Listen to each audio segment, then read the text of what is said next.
It's a real simple, really evil sounding riff. You say it's evil and simple, huh? Maybe let's take a look at why that is. Well, and that's the main difference between a key signature and a tonal center. It's how you establish it. If this were a classical tune, because you know what? All of you electric noodlers are annoying and nobody actually wants to hear you. You all sound like crap. Do some real guitar practice for the love of God. Whine about it in the comments. Kirk Hammett has written some great guitar solos and great riffs. Metallica has done a really good job with that. I never want to hear a guitarist just solo by himself like this. And I'm using the word solo very loosely here.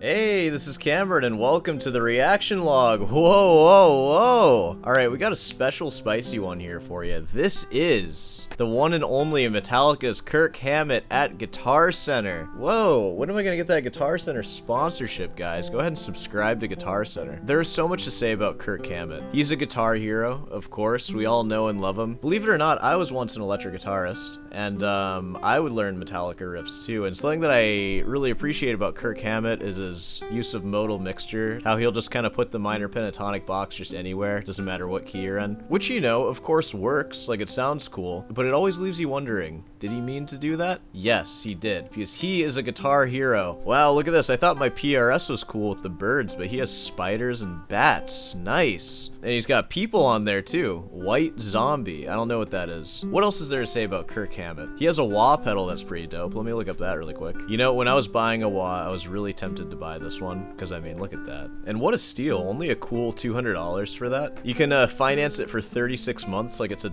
car.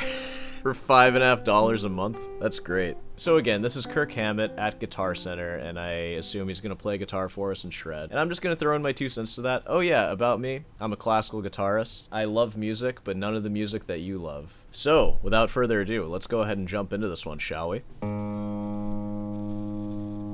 Hold on, I need to tune really quick.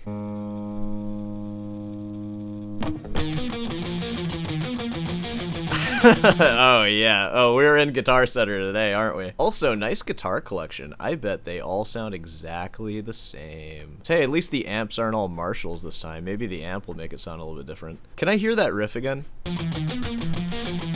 Dude, look at that right hand technique. Wow, he must have practiced 10,000 hours for that.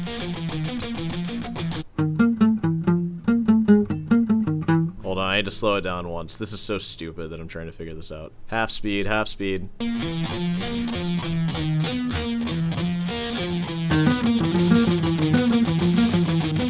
Okay, that's all I got. I kept up with him for like 2 bars. That was pretty good.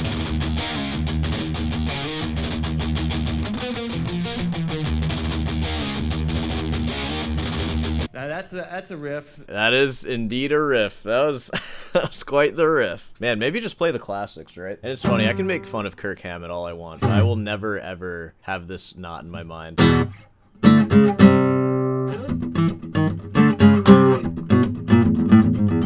So, you know, whatever stones I throw, he doesn't know any of my riffs, so what are you gonna say to that? I hope I get every night, because when we play that song, when that riff kicks in, I'm the only one playing it. So I have to, like, everyone's watching me. It has to sound right. It has to be on right tempo. And, you know, if I don't practice that riff, I'm liable to mess it up. Yeah, dude, absolutely. Imagine if every time you performed, you were always solo. That is the life of a classical guitarist. A classical guitar recital, it's all the hardest part. And yes, you do have to actually practice. It sucks, I know. It sucks. I wasn't motivated by a lot of the things that, you know, might motivate people. Fame, fortune. Fame, fortune. What else?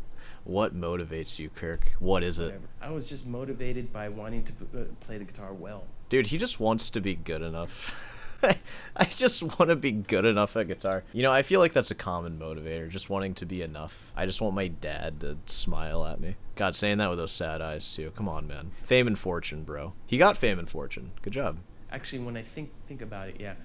When I think about it, it was actually fame and fortune. That's what I wanted. When I went to go see the Hendrix movie, I remember going back to my home and digging out this guitar that was in my closet that I didn't really touch.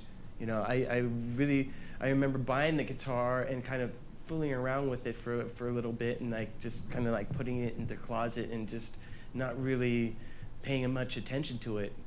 What on earth are you talking about right now? Yeah, I can't wait to see where this goes. Until after seeing that movie, then I went straight back to the closet, took the thing out, and like looked at it, and I remember saying to myself, "Okay, I'm gonna learn how to play you." Wait, no, this is the origin story. When did the Hendrix movie come out? What are we talking about here? Jimi Hendrix, 1973. Okay, that makes sense. I thought this was like one of those new remakes that you see, like Bohemian Rhapsody, I don't know what else, Rocket Man, one of those movies. This was the original Jimi Hendrix movie. All right, I got you. And there was nothing else in my life that had ever inspired me to just like sit down and just do one thing. Just like minor pentatonic scales. At that point, all I wanted to do was just play guitar and learn how to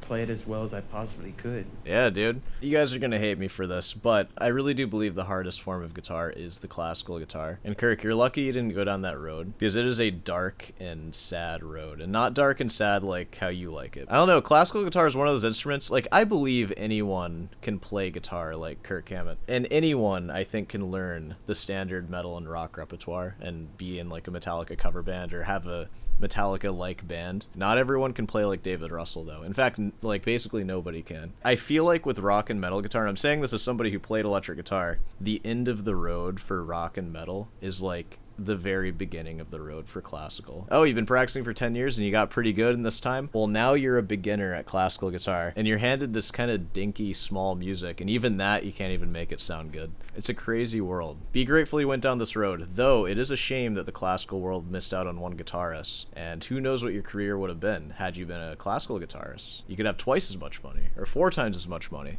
Oh well, it's a shame. It's a shame. Not a whole lot of people know this, but I wrote this riff when I was 16 years old. Did the rest of the band not want it or something?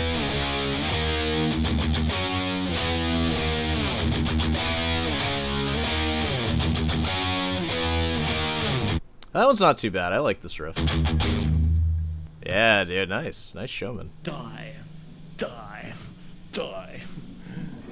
And he has the sweetest eyes, hearing him say die. Die. And oh man, what a sweetheart. I said, I wrote it when I was 16 years old, and it's still with us to this day. It's a real simple, really evil sounding riff. You say it's evil and simple, huh? Maybe let's take a look at why that is. Well, he's in E flat, by the way, so I'm playing the 6th fret, and I just tuned my 6th string down to E flat. Well, the tonal center of this riff is of course going to be E flat, because that's kind of what we're hammering on, right? And that's the main difference between a key signature and a tonal center. It's how you establish it. If this were a classical tune and we wanted to establish E flat as the tonal center, we would play a cadence. But in this case, we're just gonna hammer on it like this. And it's like, this is the key right here. And now the notes we're playing around the key, half step above, a whole step below, and then a minor third above, and then I think the half step, and then back to it. And if we're just looking at those notes in E flat, being the center of it, this is kind of vaguely Phrygian, which Phrygian is mainly identified as a minor scale. But instead of being like a regular minor scale, which would sound like this, just using the notes that we had,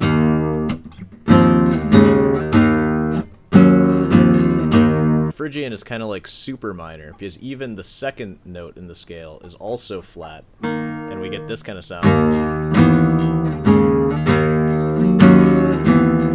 It's like a regular minor scale, but with even more minor intervals in it. Phrygian's a pretty good choice if you want something that sounds kind of dark, and even in some cases it might sound a little exotic, depending on how you play it. Also depending on what your definition of exotic is. I hear it described as that a lot. And that's a really great example, too, of why knowing music theory is kind of important for expressing yourself. Because he wrote that when he was 16, and because he was so young, and I don't know if he had like formal training or anything, that he probably didn't fully grasp what Phrygian was at the time. I'm sure he does now or whatever, but he probably just played that by ear and it sounded evil and it worked out that way. But if you know your music theory really well, you can sort of already categorize these scales as being darker or lighter, and then you can just pick the scale that makes sense and you can take out a lot of the guesswork. You already know what the scale is going to achieve and you just apply it where it's necessary, instead of just figuring out, trying to find the exact sound that you want just sort of plugging away in the dark. You can just already utilize these things, and then you save a bunch of time. And of course, you can always say like, oh, doesn't that take some of the fun out of like finding it? No, it doesn't, because then you can just make more complex ideas. If you are really aware of the scale that you're playing, and you know that you use it specifically to be evil, you can extend it out because you already know the notes in Phrygian already.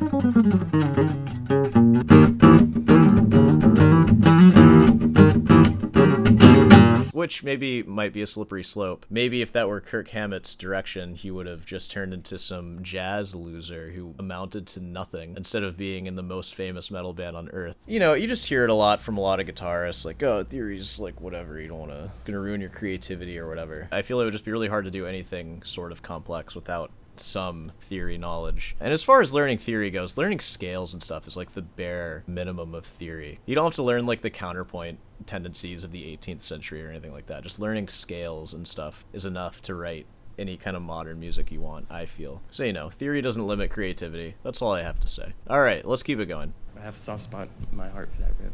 I'm sorry to hear that. You should get that checked out. You crying about a riff? What if I started crying when I talk about my sore Mozart variation and the fugue and stuff? It was the greatest story ever told, guys. I first started using ESP guitars way back in 1987. I kind of discovered them through my friend who had an endorsement with ESP at the time, and he told me that, you know, ESP was interested in working with me and would make me anything I wanted them to make. So anything you say? Ooh. As an electric guitarist, they're kind of treating you like a classical guitarist. Like, you can have your own custom-made instrument. Will it be made in a factory like the rest of them? Let's see. I was really happy about that, and so I got to go to the ESP factory. Oh. Say it with me in the comments, guys. If it wasn't made in someone's garage, it's not a professional instrument. ESP factory in New York, and I said, okay, this neck, put it on this body with this pickup configuration, make it black, put skull inlays on it. I'm there. And they put bats and spiders on it. Those morons at the factory. What the heck? I had that guitar, and that's my Scully guitar that I've been playing forever and ever. This guitar, White Zombie. It's another movie from the 30s that came out around the same time as The Mummy came out. And graphic guitars. Maybe the next time I get my French polish touched up, I'll get some people on my guitar, like Bach and Soar. I feel like that could be kind of cool. I don't know, just throwing ideas out there. This movie poster, and I love the movie poster, so of course I had to put it on a guitar. I don't know where else that could go, of course. Allowed Guitar Center to make this particular guitar because I love it. I love this guitar a lot. I love the specs on it. I love the inlays. And, you know, Guitar Center, I've been going to Guitar Centers, it seems like, all my professional life. Dude, same. I love Guitar Center, honestly. You guys can say whatever you want about me, but when I go to Guitar Center, I'm actually treated quite well, because a lot of what people play at Guitar Center is stuff like what we just heard back there, and a lot of times I'm in the acoustic room playing my fugue, and guess what? When I play that fugue, people listen. It's pretty normal when I play that. People will come up to me after that, and they'll be like, yeah, man, whoa. I even had one person ask me if I improvised it, and I was like, yes, I did. That, or I'll be in the electric room, and I'll still be playing classical music, but with a clean electric guitar with reverb or something. And guess what? People like that too. Because you know what? All of you electric noodlers are annoying and nobody actually wants to hear you. You all sound like crap. Do some real guitar practice, for the love of God. Whine about it in the comments. I need for a guitar, and it sounds good, it looks good, and it plays good. Plays well.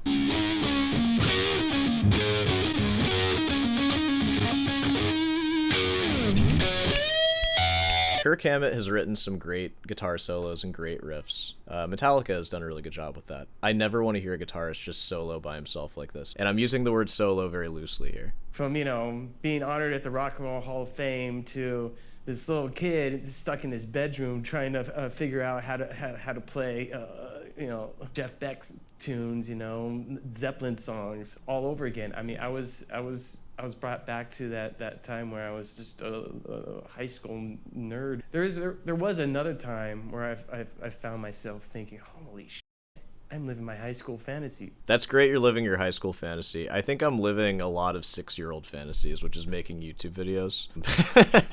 Most of them grow out of it, though. You need to wipe your nose there, buddy. It looks a little runny. And that was, well, I think you don't, it's not necessarily what you have to do. I mean, but I think that it shows when you're really passionate about your instrument or your music. I mean, it's really evident. Maybe it's just all you need is just a want to keep on doing it, you know? Finding that passion and just sticking with it. Being passionate about the passion.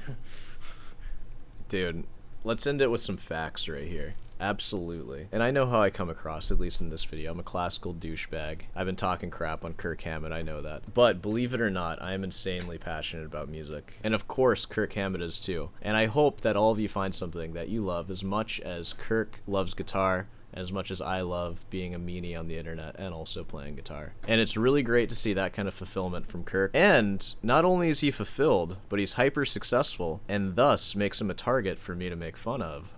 Yeah, but really nice stuff. I love the zone. I think that's a nice place to end it, because he loves the zone, I love the zone too. The metal zone, boom! You know, this has been long overdue, because I have been a fan of Kirk since, like, I mean, forever, and I've been meaning to make a video on him, and I've somehow let 500 videos go by me without ever doing that. And I plan on making a lot more, because there are a lot of really funny videos of Kirk, from the Metallica documentary, of course, and just other videos too. He's a fun guy. Yeah, so, you know, be sure to get upset at me. I know, I was being a meanie, oh no. Well, post a comment about it, post about how mean I am. Alright, let's go ahead and wrap this one up here. So, of course, if you made it this far, be sure to subscribe and leave a like. Hey, did you know that I offer classical guitar lessons? I'm not going to teach you any of this crap, so be sure to send an email about that. I am fully booked right now, but of course, I invite you to send me an email to introduce yourself if you really want to work with me. Like I said, it's extremely limited now, and it's going to be even more limited because I'm starting grad school soon. So we'll see, I might take on some new students over the summer. So if you're really interested, state your case, all that stuff. Emails in the description.